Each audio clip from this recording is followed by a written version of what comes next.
You know what? Let's play some Dark Souls 2. Because sometimes you just need to torture yourself to feel alive.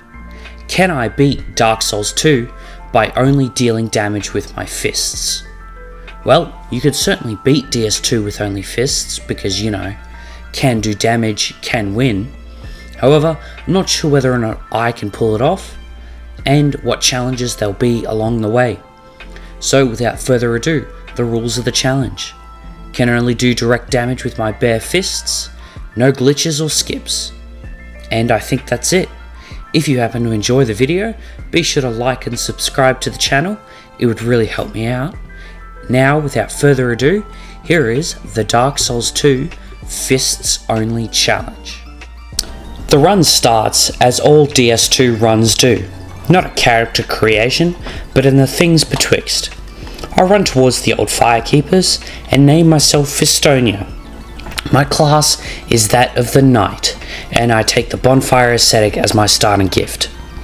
The first thing I do is unequip my weapon and go to the ogre, which I managed to kill on my first try, surprisingly enough, giving me the stone ring, which will be useful early on to give me more poise damage to my attacks. Then I head towards Majula, which in my opinion is the best starting hub in the Souls series. I grab the Estus flask from the Emerald Herald and head over to the well to grab the flask shard there. And then I make sure to beat up the armor vendor. I won't need any of his gear after all, but killing him will give me the Seldora armor set, which boosts my soul gain for each piece equipped. Going over to Hyde's Tower of Flame next so I can battle the easiest boss in the game, because he's a knight who, instead of fighting me man to man, would rather drown in an endless ocean instead. With his souls, I level up to 25 health, giving me enough health to die from the drop down in the Majula pit. So I strip naked and try again, and then die again. So I decide to farm the 13,000 souls to get the cat ring from Sweet Shalqua, which took me about 20 minutes. This allowed me to drop down the Majula pit and make it to the Grave of Saints, where we can fight the first of many Roy the Explorer. Now, to make Roy respawn, we need to kill the Royal Rat Vanguard, whose name I can't remember even though I just said it. So we can burn a bonfire aesthetic to set the area into New Game +1. And this was a pain. This was probably the second hardest boss in the entire run. Not even joking. The Royal Rat Vanguard fight was such a pain in the ass that I decided to do some more prep work instead. So I needed infinite healing, but the only way to get that is to go and kill the last giant. So that's what I do. I make my way to the first bonfire at the Forest of Fallen Giants because Dragon Rider doesn't count as the first boss. I did, however, buy a bunch of life gems from the Undead merchant, so I decided to make another attempt at Royal Rat Authority. Or Vanguard, sorry, my bad. And guess what? I wasted all of those life gems. Why am I like this? The first boss that I'm fighting legitimately and being able to beat is the last giant. And realistically, he's not too tough. He can only stomp his feet like a child or swing his arm away from him, so it's easy to circle around his legs, never getting hit. Of course, that's only if you're good at this game, so I get hit a lot. It only takes me 2 tries, and now I can buy infinite life gems from the old hag who moves to Majula after the last giant's death.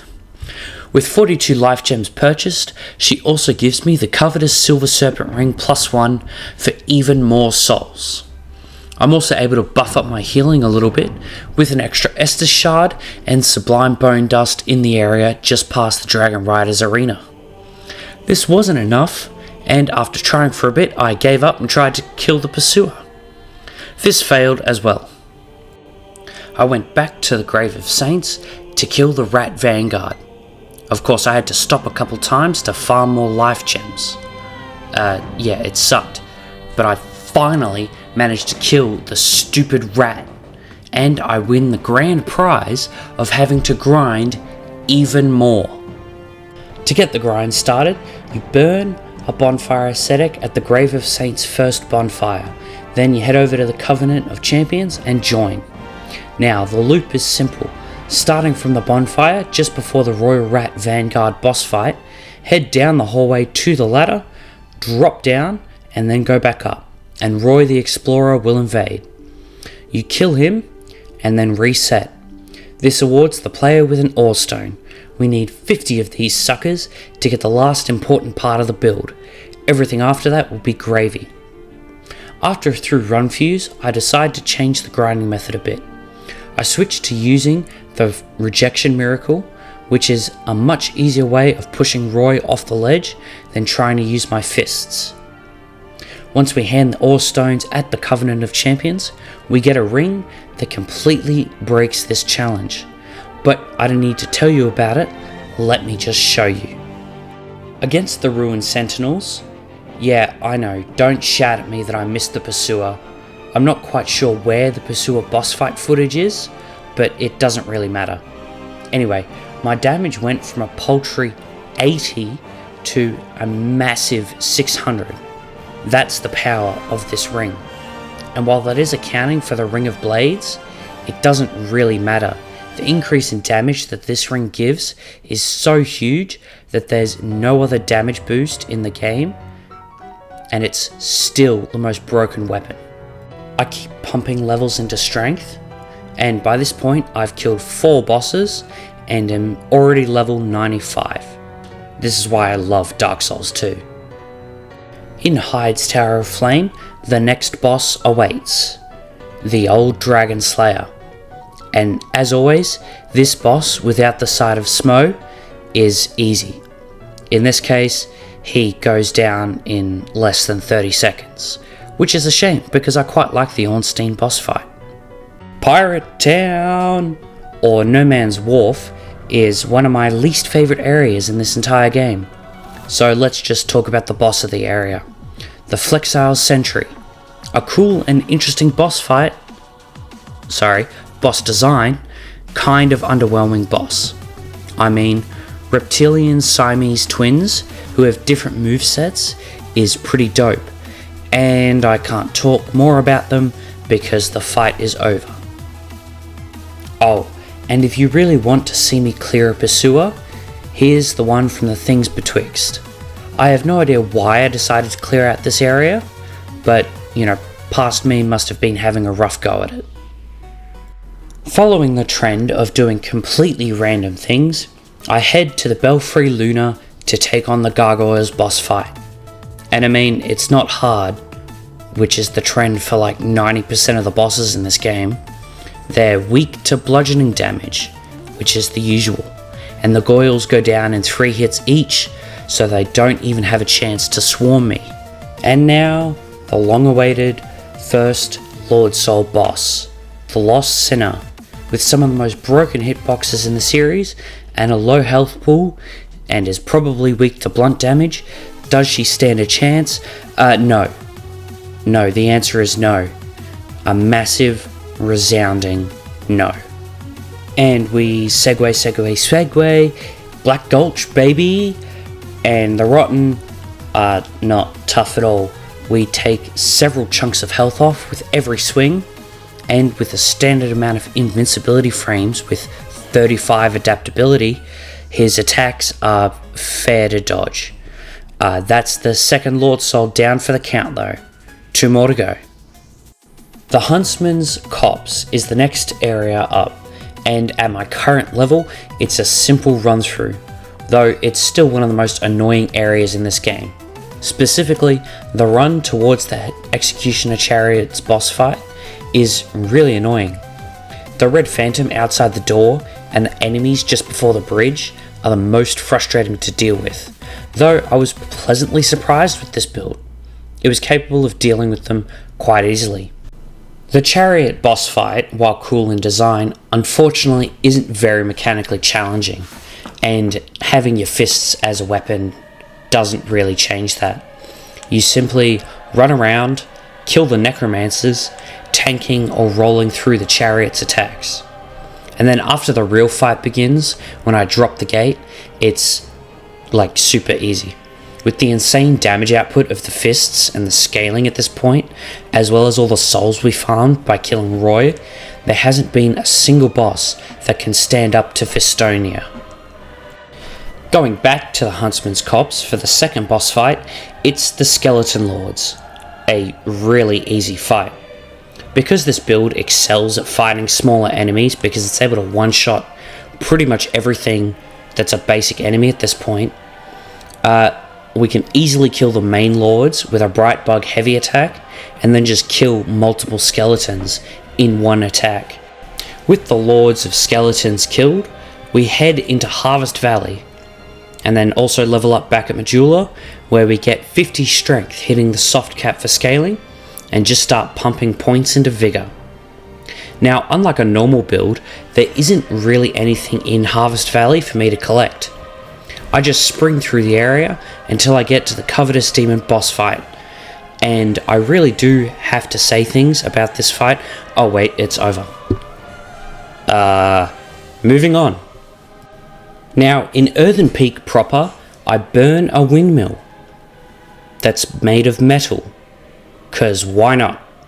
And I just make my way to Mytha, the Medusa ripoff. And there isn't much to say here, it's an easy fight. Perhaps I shouldn't have burned the windmill for an extra challenge, but here's the thing, I want more souls, so let's do it again. I head to the third bonfire of Earthen Peak, burn a bonfire ascetic, and go again. Now, while Mytha might be able to deal some decent damage, and she's dead. Well, that was easy, but it rewarded me with the covetous Silver Serpent Ring +2 for even more souls. And now for the weirdly difficult level of Iron Keep. We smack the invader, Fencer Sharon, into an early grave and grab the Iron Key for later, and then comfortably make my way through Iron Keep. Though, to be honest, I'm trash at the Smelter Demon fight, so I'll probably have to kill all these knights several tries. Wait, what? I killed the demon first try? Here's another pursuer fight, I guess, for the Ring of Blades +1. Then I thought this is where I would really start to struggle. The second part of Iron Keep, and despite getting stuck on a dropping platform, I only died once in the whole area. I didn't realize how easy these big turtles were to, kill if you just have a strike weapon. Wait, what kind of attack is that two-handed strike even called? Hang on, let me do some research. As it turns out, it's called a double hammer fist, and it's a technique in real martial arts fights. You can see it in Curtis Blades versus Luis Cortez in an MMA fight. With that tangent aside, it's time for the old Iron King. And what can I say? Within his first attack, I took off almost a quarter of his health, and then another third, and then finished him. It took maybe less than 30 seconds. That's another Lord Soul acquired. Using his souls, I brought more bright bugs, and for context, everything that just took place after the Black Gulch took less than an hour. It's now time to head towards the last Great Soul. I head east of Majula and free the petrified woman using a fragrant branch of yore. And then I 1v10 the ambush that pops out, and we continue through the woods to the next bonfire. Before heading to the Shaded Woods, I check out the Shrine of Winter, and am pleasantly surprised when I can open it. Not that this does me any good, because this is an all-boss run, I need to go down the intended route anyway. Then, instead of going right, I go north from the bonfire to grab a ring that will be very useful for one fight and one fight only. The Red Tearstone Ring. Then it's finally time for the Shaded Woods, where I don't need anything, so skip. And for the boss fight of this area, we have Scorpioness Najka. She was basically zero challenge. Although she could dish out some crazy damage if she so chose, she simply kept leaving herself wide open for attacks whenever she attacked, allowing for big damage. The Doors of Pharos is the next area, and anyone who's played Dark Souls 2 knows that the only thing challenging about this area is the bullshit gank fight that has the title of boss fight, with a worse version of Sif, because it's a giant rat instead of a cute fluffy dog that helps you fight the most evil manifestation of humanity in Manus Father of the Abyss, and I hate it so much. And we're moving on before I give myself an aneurysm thinking about how much I hate this goddamn fight. We make it to the last area on this path for a great soul, Brightstone Cove Seldora. And once again, nothing interesting about this area because we don't need upgrade materials. So let's just cover the bosses and move on. The Prowling Magus and the Congregation is the precursor to the Deacons of the Deep, and it's just a worse version. It's literally just a Dark Souls 2 gank fight, but with a boss health bar. The basic enemies go down in one hit, and the priests go down in 3, and the Magus himself goes down in 3 hits. Not a tough fight in the slightest. The Dukesty of Freya is the single reason why my sister won't play any Dark Souls games. This boss would send her running to the hills faster than the Flash when he hears that Iris is in trouble. In terms of difficulty, this two-headed arachnid doesn't have 2 brain cells to rub together and can't hold a torch to my health pool or damage output. Just ignore the low damage and low health at the end, it's fine. And the part I always forget about, the jump scare from Aldia when you try to light the primal bonfire. But I just make sure to skip past his carefully crafted lore because I don't care. With the final Lord Soul obtained, we can now head past the Shrine of Winter and towards Dren Castle. We blow right past the Emerald Herald and head towards the castle proper. And then, when trying to open the doors, we get backstabbed and killed by Forlorn. Alright game, I'll give you that one. Second attempt, and we don't get invaded. How convenient. And the castle doors open. Now there isn't really anything in Dren Castle besides the local catfish that is Queen Nishandra, so I just brush right past her and head on into the Twin Dragon Rider boss fight, where their lack of health and weakness to strike damage is their downfall. That's just great. This is a late game area, why is it so easy? The rest of the castle isn't anything special, so I decide to take a detour and do the Dark Lurker. Clearing the dungeons wasn't really tough with fists, and I suppose the good news is that the NPCs in these dungeons can drop bonfire ascetics in case we need to grind. And of course, the old man has 10 ascetics that we can buy as well. However, each attempt at the Dark Lurker takes a human effigy to attempt, as well as we need to clear out the entire area before the fight. And I'll admit, this was probably the hardest fight in the game.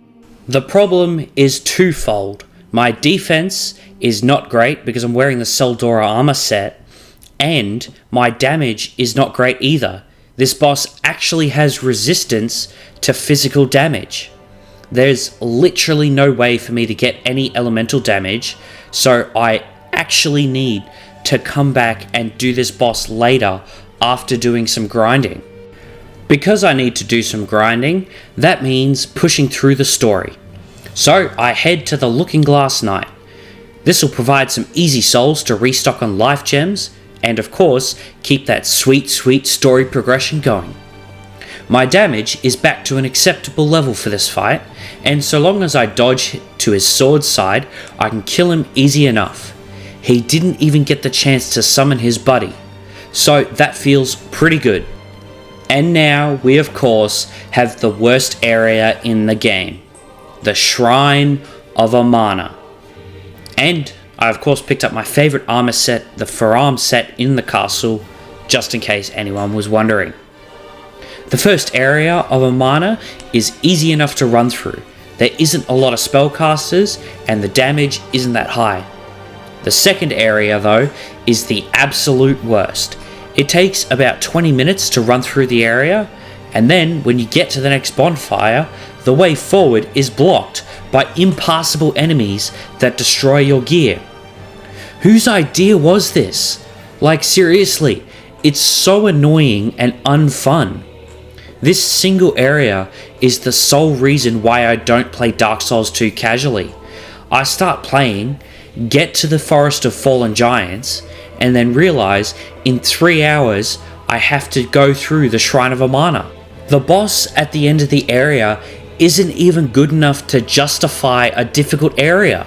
For example, Ulisil Township in the Artorias of the Abyss DLC has a similar level of difficulty in my opinion, but the bosses at the end, Black Dragon Calamite and Manus, Father of the Abyss, are worthwhile rewards in themselves for going through the difficult area. But all you get for this area is the stupid fucking frog demon, who spends half the fight completely invulnerable, and the other half doing attacks that I feel have no punish window. After the fight, we make it to the Undead Crypt and get jump scared by Aldia again, whose lore I skip past as per usual. The only interesting part about the Undead Crypt is that the Grave Warden sells a whole bunch of human effigies and Elizabeth's mushrooms, which, to be fair, are unfortunately significantly worse than they were in DS1, which makes sense. Let's talk about Velstadt the Royal Aegis. Easily the best fight in the base game of Dark Souls 2. I mean, the guy uses a giant bell and casts dark magic. Some of his hurt boxes seem to be out of whack when using bare fists. I don't know if that's the case for other fist weapons, but R1 attacks seem to slide right off his backside, which is annoying, but other than that, it's an easy fight.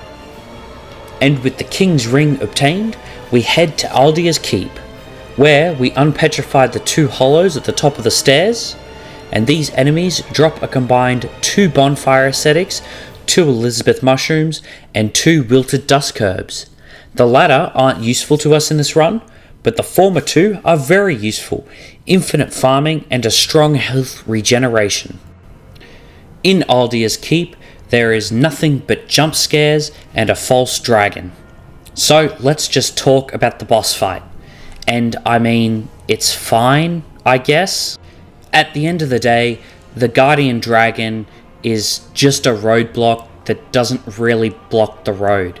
It's a late game boss, so why is it so limited with its moveset and have so little health? Whatever, let's just move on. The Dragon Eyrie is nothing special. We don't need upgrade materials, and we don't want to bother fighting the extra guard dragons, so we just walk across the bridge and into the Dragon Shrine, where, guess what? Aldia jump scares us yet again with more lore that I skip.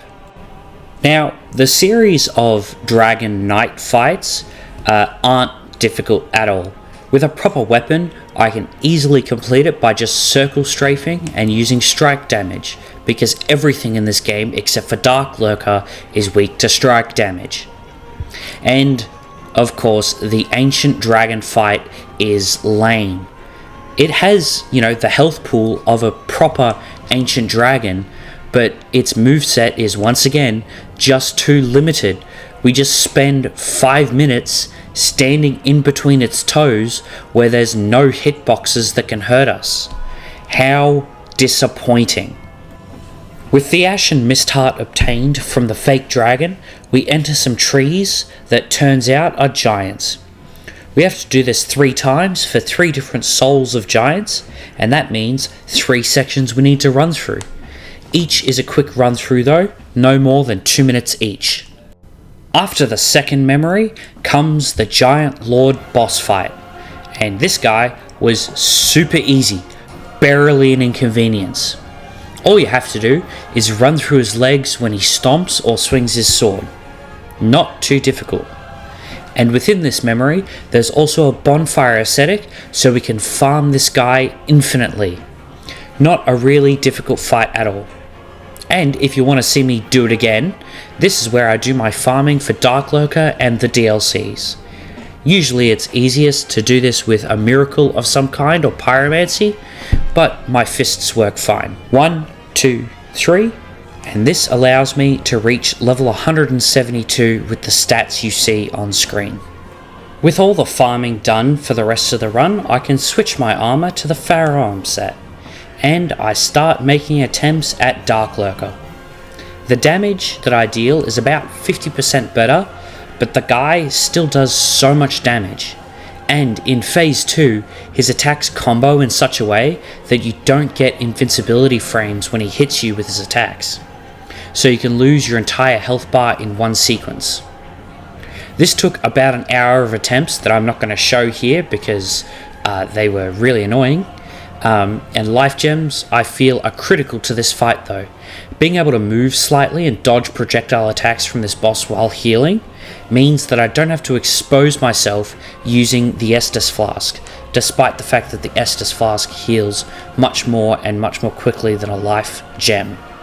Now we head to the Throne of Want to finish the base game, and I can't help but feel as if I'm missing something. The Throne Watcher and Throne Defender go down easily. Using my armor and a bright bug, I can trade damage with the enemies and heal easily with Estus Flasks. I don't have to separate them or really try to avoid their damage because I can just out DPS them and tank everything they can throw at me. And then, when these two go down, in walks the biggest catfish in all of gaming. Probably. Queen Nandra is super easy. She doesn't have the damage output to really hurt me, although she did get close when I tried to heal my curse with a human effigy, but some Estus fixed that problem right up. And then the game prompts me to take the Throne of Want. Isn't there supposed to be another boss after this? Oh, I forgot King Vendrick, which means I can't fight Aldia, Scholar of the First Sin. So I guess that means the challenge is over, and I failed. Ha! Maybe if I was a casual. This is Dark Souls 2. There are ways around my stupid mistakes, and the first step is to sit through the credits, which are unskippable and like 8 minutes long. The second step is to head to the Undead Crypt, and the third step is to beat up the guy who got catfished and went to war with the giants because Nandra said, "It's fine, trust me bro, the giants are definitely a threat to you." I guess he was thinking with his other head instead of his main one. He wasn't tough. All you have to do is circle strafe to his right and he can't really hit you. Then burn a bonfire aesthetic at the first bonfire in Dren Castle. This will push the area into New Game Plus. I also take the time to fight the twin pursuers in the throne room for the Ring of Blades +2. It's quite difficult when it's not a 1v1 because these enemies were not designed to be fought together, but once it's down to a 1v1, you just unlock Circle Strafe to the right. With the area in New Game Plus, the bosses have respawned, including Nandra, and with King Vendrick dead, we can also fight Aldia, Scholar of the First Sin, and I won't detail the Throne Watcher and Defender or Nandra because it was basically the same as before. Aldia, as usual, is literally the same as before. A disappointment. He just has more health and just does way more damage. All you have to do is wait for his fire shield to drop and hit him, and so long as we avoid the giant explosions, there isn't really a problem. In phase 2, his shield becomes more powerful and he becomes vulnerable for less time, which is stupid. This boss is stupid and a disappointing final boss. But with Aldia dead, that officially means we have killed every boss in the base game of Dark Souls 2. Now it's time for the DLCs. The first DLC is the Sunken King DLC, and there isn't anything remotely interesting about the DLC or the areas that it inhabits that I want to talk about except for Flynn's ring. This is an extremely weird ring, and it works kind of counterintuitively. The ring description says that the lower your armor equip load is, the bigger the damage boost. So you would naturally assume that the less armor you wear, the bigger the boost. But in Dark Souls 2, it's actually your maximum equip load that determines whether or not you get the boost. Therefore, so long as you have less than a maximum of 60 equip load, you get a bonus 50 attack rating. So it's pretty good. There isn't anything else that's interesting besides one thing. So let's talk about the boss fights. First up is the gank fight, and there's nothing special about it. The archer is the big prize, so looping the enemies around in big circles to break them up means that when the opportunity presents itself, I can get massive damage on any enemy that's alone. Being able to trade with a bright bug active is also a safe strategy. Now, did you know that there's a bonfire on the way to Alana the Squalid Queen? 'Cause I sure didn't. So, a quick question for you Dark Souls 2 developers. Why did you put this bonfire hidden behind a wall? Why not just put it next to the boss room? I spent 20 minutes rubbing myself against walls like a cat looking for it because I knew it was there somewhere, I just didn't know where it was. Now for the Squalid Queen, and before she can even attack, I take off a quarter of her health, and she immediately summons, so I take off another quarter, and she keeps leaving herself wide open, so the fight takes less than a minute. Like, why would you do that? I came to the DLC for tough fights. Well, hopefully a literal stone dragon as old as the Age of Fire can quench my thirst for battle. Sin the slumbering dragon manages to kill me once. I can't trade with this boss as I would others unless I use a bright bug, and I'm running dangerously low on those, but I don't think it's particularly necessary. The only thing to do is to play the fight well. My damage is amazing. 400 damage per light attack, 600 damage per heavy attack. So it's not a slog like the Dark Lurker, but a DPS test. Because Sin likes to be airborne a lot, I can't take successive attacks due to him being able to remove my punish windows when I'm on low health. His ability to spam successive attacks while in the air also means that while the fight is a DPS test, I need to be able to dodge attacks and not trade too much. And with Sin dead, that is the end of the Sunken King DLC. Took about an hour, and was actually really fun in the boss fights. The second DLC, the Crown of the Old Iron King. There is literally nothing interesting about this area. So, like usual, I run away from enemies screaming, pull levers, open doors, grab wedges, so let's just skip all that and talk about the boss fights, okay? Okay, glad we agree. First up is Fume Knight, and there are a few interesting things about this fight. The first is that he's basically two dueling bosses in one. Let me explain. He starts with a great sword and an ultra great sword, but the great sword may as well be a toothpick compared to his ultra great sword. So with his great sword combos, you can pretty comfortably ignore them and damage trade against him, and then avoid the ultra great sword follow-up combos. This works for phase 1, and I can get massive damage during the phase transition, so that's quite nice, but phase 2 sees him drop his greatsword and buff the ultra greatsword as well as getting faster. This means with the increased damage output and speed of the ultra greatsword, it becomes less about trading damage and more about punishing his combo enders. an excellent dueling boss that is unfortunately overshadowed by another in this DLC. The Blue Smelter Demon. I really wish From Software had a better track record for copy and pasted fights. I really wish there was more to talk about in this fight, but apart from a shitty boss run, for an average fight, that's about all I have to say. You just need to strafe to his sword side, and there isn't much it can do to me. My damage is amazing, just like the other Smelter fight, and while I can't trade with this one, that doesn't mean anything when its attacks are so easy to avoid. Now, to finish the DLC, it's time to fight my favourite in the game, Sir Alon. Something you might not know about this fight is that there's a secret ending if you kill him hitless.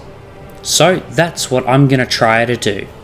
I therefore go naked when I fight him, and I also have less than 20% health, so I can use the red tier stone ring for an extra 20% damage. Now my damage here is absolutely amazing at 606 per hit, so it definitely shouldn't have taken me, more than an hour to actually beat the fight. But I found a cute trick. All you have to do is always dodge to his left, your right, and counterattack once. No more, no less. If you had health or weren't trying to hitless the fight, trading would be perfectly viable.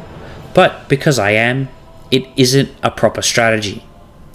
And as you saw, the secret to Sir Alon, if you hitless him, is that he dies honourably by committing seppuku. And that's the end of the Crown of the Old Iron King DLC. Took about 2 hours. The final DLC, the Crown of the Ivory King. And once again, there is almost nothing to talk about besides the bosses of this DLC, so let's just skip. We grabbed the Eye of the Priestess to be able to see the first boss, Ava, the King's Pet. Ava is an interesting beast boss fight to be sure, but it's not really anything that different from something like Sif from Dark Souls 1 or Sin from this game. Although it's cool that she can cast magic, which does add some spice to the fight, she does have a massive amount of health, so it's not easy to take damage trades with her, but she doesn't really have the follow-up damage to kill me if I get caught in her combos, which is unfortunate. And if I do get low, such as at the end of the fight, I can always just lock in and avoid every attack and kill her on the first try. Now we need to get the Frog Knights, which, as usual for a DS2 playthrough, takes an hour, so I'm not going to talk about it. Even though I got the Frog Knights, I'm going to save the Ivory King for last. That means it's time for hands down the worst area and boss in all of Dark Souls 2, the frigid fucking outskirts. So picture this, you need to run blindly through a snowstorm, because of course you do, while being attacked by Rudolph the reindeer as well as his entire extended family towards a boss fight that's surrounded by cliffs that will kill me if I fall off. Oh, and I can't even see the cliffs, so good luck to me. It took me 30 minutes to even get to the fight for the first time. And the reward for this area? A reskin of Ava, but there's 2 of them. Thankfully, my damage is cracked, so I can kill the first one before the second one can attack me. I hate this fight so much, I just decided to use a bright bug to get it over and done with. Now, I don't want to talk about this fight anymore, but using a bright bug and Elizabeth's mushrooms, I just go full smackdown and damage trade using the high regeneration and the big damage from the R2 attacks. Fuck this fight and fuck this whole area. Now for the best fight in this DLC, the Burnt Ivory King. Easily the best boss in the game, though not my favourite, as you already know.